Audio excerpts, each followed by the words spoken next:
Hello, everyone. Welcome to the Y and E podcast. Thank you for joining us. And if you haven't subscribed, please make sure you hit the subscribe button, like, share, and engage with us in the comment section. We're chatting about the ongoing issues in Nigerian politics, especially the state of the economy in Nigeria. And it's unfortunate that the president, his cabinet, we can't see that they're actively doing anything to improve the lives of the Nigerian people. All we've all they've been able to do so far is to add to the pain of an average Nigerian.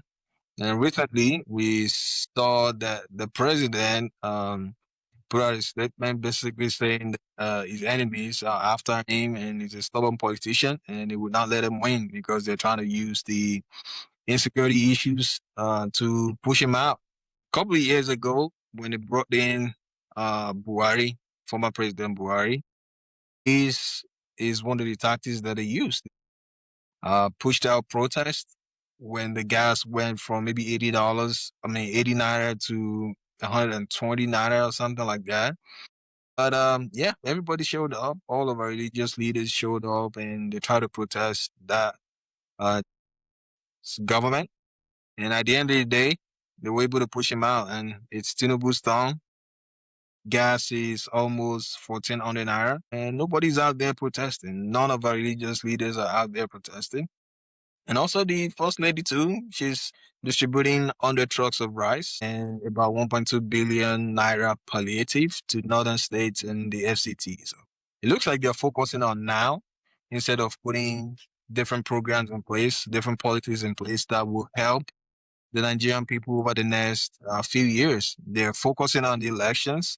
And one of the ways to win election in Nigeria is to be cheerful, to you know, donate and continue to give to the literate in form of palliative, but we know it's a way of buying votes. So I'm sure that young people are going to see past all these things that they're trying to do because people are hungry. People are not happy with the way things are going. We've seen clips of some Nigerians, beating up their local government chairman, you know, being aggressive towards their politicians because they're not delivering for the people. I want to disappoint you right away that Nigerian people will not see past, what they are trying to do. Nigerians, we have a very short-term memory, okay?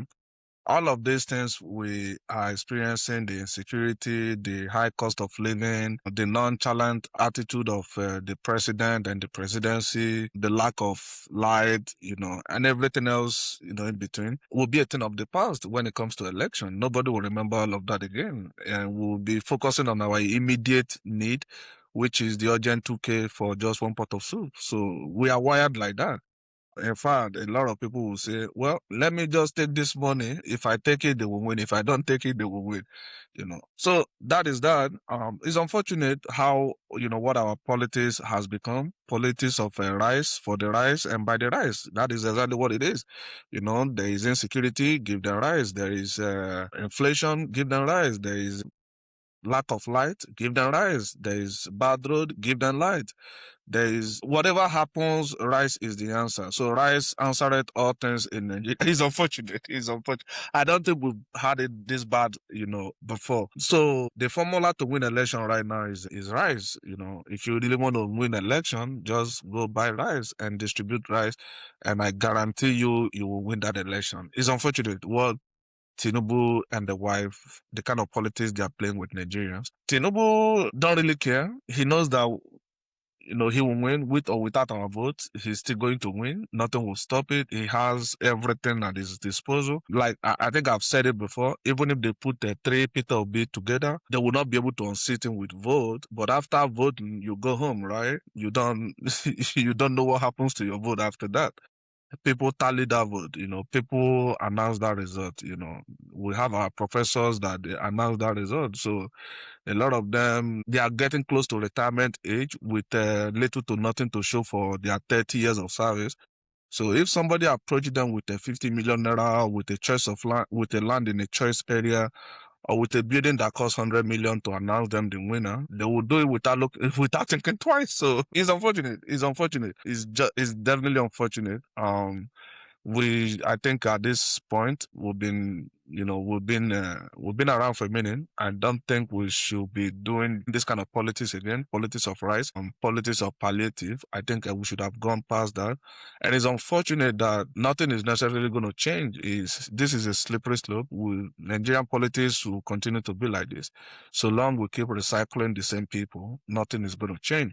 And they have intentionally made politics, getting involved. They have intentionally made it very expensive that ordinary people cannot participate in politics again. If you have 200 million naira in your bank account, you can't even contest for state House of Assembly because you are not going to win. That money will not get you anywhere. In fact, a lot of political parties, the amount they are selling their form will almost be enough to build a duplex. The presidential form is 100 million naira. How many people are walking around with 100 million naira in their bank account? That 100 million naira can at least buy you a nice duplex in a choice area. A lot of people don't have this. They have intentionally excluded a lot of people from the political process, and it's unfortunate. Yeah, I definitely agree with everything you just said. And the thing that the Nigerian people should focus on is the actions of the president. I'll say they shouldn't look at what he's saying, but it looks like he's been honest with everything he wants to do. They already told him he's gonna grab it and run with it, and that's what he's doing. So I'll let him know to pay attention to his actions and pay attention to his words. This is the same president that said that he already has enough money. They don't need Nigerians' money. And Nigerian people should know that if the president is fighting very hard to remain in power, then there's something in there for it. It's not because he loves the Nigerian people that fighting to remain in power. He's fighting to remain in power for a reason. And the reason is best known to him. Right?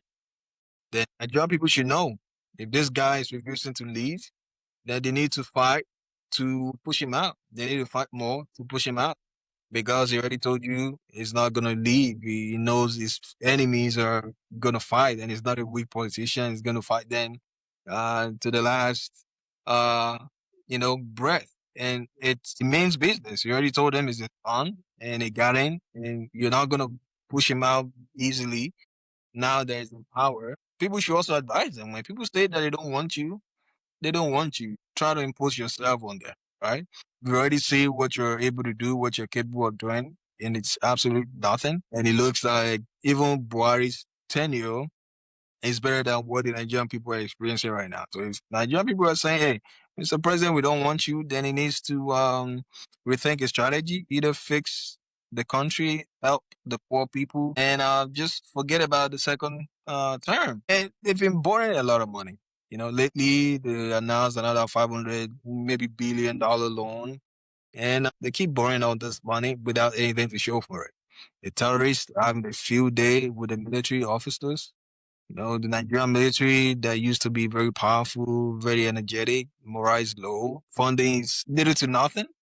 And the terrorists are having a field day with them. And the terrorists are having a field day with poor people in Nigeria too. They're putting out videos saying if they don't get $1 billion, they're going to unalive all the people in their custody. It looks like everything is just going south and everyone is just, you know, doing whatever they want. No organization, no active answers to the problems that the country is facing. And, you already said that if he's not able to deliver, people should not vote for him. And he's the same person that continues to fight to remain in power. So people should use their head. They're going to come with money. I'll say take their money, vote your conscience. It's unfortunate that this is what a lot of people will have to do. I'm sure if a lot of people don't have family members abroad, their life will probably be worse than it is right now. Uh, because some are family members abroad, that's why they're still able to, weather the storm. And they should never be so. Nigeria should be able to provide for its people. Should be able to provide for its people. But the president, from the day one, he put in his bad policies of removing fuel subsidies, whether it's a justified action to take, but they add no cushion, nothing to cushion the effect of the consequences of removing the subsidy. And everybody's feeling the pain. Everyone is feeling the heat. And hopefully Nigerian people will remember this when they go to the polls in 2027. No, vote him out. They didn't vote him out. He hasn't been able to deliver. And he's also said that if he's not able to deliver, don't vote for him. So got to use his words against him when he goes to the poll in 2027. The president is fighting hard. His party is fighting harder to keep him in there. And they're not going to let any opposition members come and take him away or, take him out of his position. Yeah, I mean, he did promise that if he's unable to fix light or give them light in 4 years, that when he comes back, that they shouldn't vote for him again. I want to promise you that that was a political talk. He overpromised and he's under-delivered. That is exactly the same thing that is happening that Peter Obi is doing. I said this the other day. It's better to underpromise and overdeliver than overpromise and you are not able to deliver your promise. You'll become a laughing stock before people. That is exactly what Tinubu did. He overpromised, and then probably he did that intentionally because he's been in government, he's been around for a long time. He probably already know that power problem is nothing he will be able to fix in 4 years. So I think he just used that to garner vote to himself. And you talked about imposition of leadership. I mean, show me one leader in Nigeria that was not imposed on the Nigerians. Let's even concentrate on the presidency. Obasanjo came out from prison and he was imposed on Nigerians. Maybe, well, Yaradua too was imposed on Nigerians by Obasanjo by selling him to the Nigerians. Even Good luck, well, maybe partially based on what happened to Yaradua. Buhari was largely imposed on Nigerians. Nobody voted for him, especially in his second term. Nobody voted for him. And Tinubu in his first term was even imposed on Nigerians. So we have never, as a Nigerian, truly picked our leaders by ourselves. They has always been imposed. I don't even want to mention the governors. I don't even want to mention the state assembly. So it's crazy what is going on. So, and Tinubu saying that they are trying to, remove him from power with insecurity. That is exactly the same thing he did. That was his playbook, People are borrowing from his playbook. He did that to Jonathan, him and his APC cohorts. And then now is his turn, and he's complaining. Hopefully, they will not be able to remove him. But if they remove him, nothing will happen and heaven will not fall. But I doubt that they will be able to remove him. So let us know what you think. Tinubu's wife is distributing rice, in the northern Nigeria, plus I think 1.2 billion. And then Tinubu is saying that they are trying to use insecurity to remove him from power.